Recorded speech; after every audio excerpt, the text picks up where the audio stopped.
editor for The Observer, Sonia Sodha. Sonia Sodha. I'll get it right one day. Fine. Sorry. Yeah.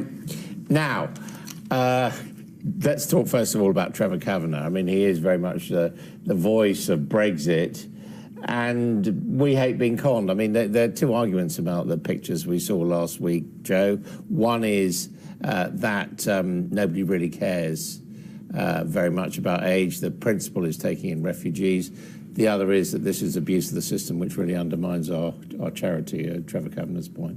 And it all got sidelined, obviously, well, I say sidelined, it got the initial issues, then we got caught up in this storm around Gary Lineker's comments, Lily Allen's tears and apology, and this idea that Trevor Kavanagh is commenting here. He actually also talks about Claire Mosley's comparison of the Calais camp with Nazi death camps that came out, I think it's actually appeared today. And this suggestion that with Gary Lineker, I mean the cartoon obviously saying he's only 23, and this suggestion that as the public we don't actually know what's going on. There's a sense that the Home Office didn't quite have the answers that were needed last week. David Davies, who suggested that there should be more checks. There's a general sense that we've somehow lost control, even at this very point, is what Trevor's trying to make, and that he says that the public do not like being conned. And yet, Sonia, the people are still coming in, aren't they? I mean, there was another bus yesterday, and there will be more throughout this week. Yeah, I think we need to get things in perspective here over this, though. So the Dubs Amendment, which was the amendment that passed in the Commons, which said that we should be letting in children from refugee camps in France and elsewhere across Europe, where they have a right to reside here because they have relatives here in particular.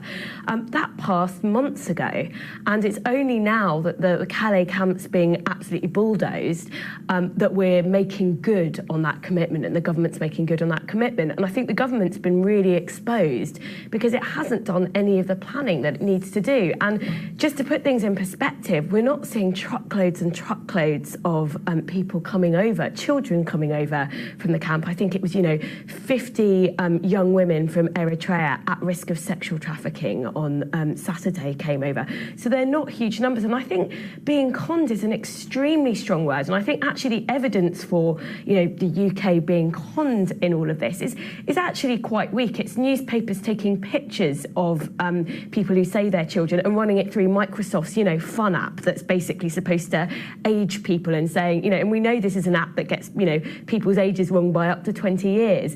So Kavanagh is criticising these people who say they're children coming over with blankets over their heads. Well, can you blame them when they find themselves on the front page of tabloids, being processed through an app that misages them? But you've also got the same idea in the Times cartoon today that, Joe, to a certain extent, the government has been caught on the hop, where we've known that this moment has been coming for months. But this is a sense of it's a bit like the Brexit issue that we know that government was not prepared for it.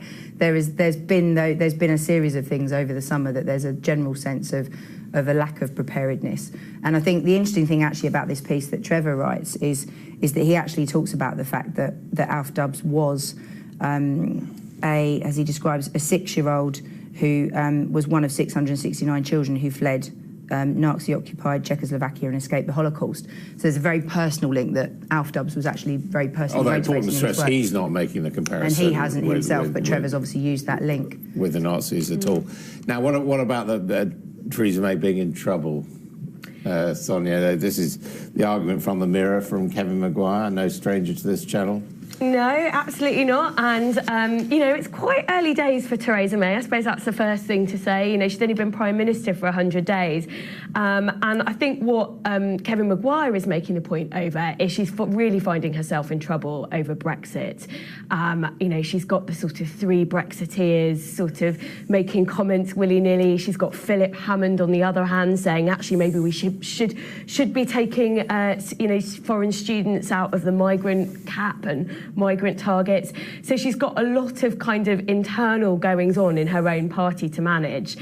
And I mean, I think the point that Kevin Maguire does make in his piece, though, is she's been dealt a very tough hand. So in many ways, she faces some of the most difficult circumstances of any Prime Minister. But I think Kevin is right that there are questions to be asked about how she's handled Brexit so far. And certainly she has attracted some critique amongst trade experts for saying exactly when she's going to trigger Article 50 and when by. Because as trade experts argue, Britain doesn't have that many very strong negotiating chips in this negotiation with Europe, and when to trigger Article 50 was one of them. I mean, Joe, you think it's a bit of a mess. You've already said the handling of Brexit. I think that's more actually about the machinery of government. I think there is an issue over the machinery of government not being ready for Brexit, and I think we all know that the civil servants don't want it. They don't want to have to do it. They're all being shuffled around into different departments.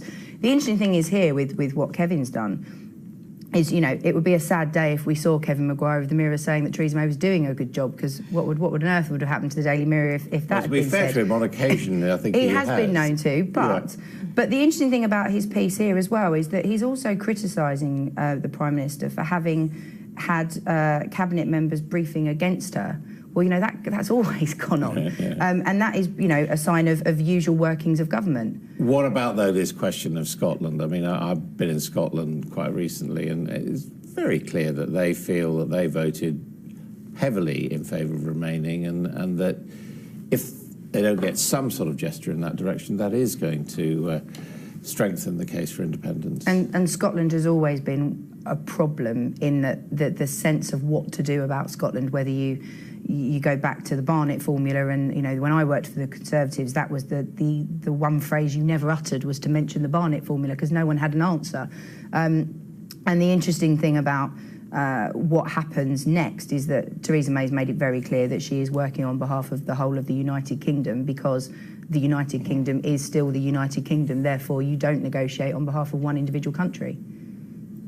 Well, I think, if you look at the column that Nicola Sturgeon's written, it's a sort of admirable effort to try and argue that there can be a sort of a flexible, a flexible Brexit. And I think the truth of it is, though, is that Nicola Sturgeon finds herself in quite a difficult position, because she's not in a position right now where it looks like she'll win a second independence referendum, and she's kind of far too savvy a politician to go at it a second time if she doesn't know she's going to win.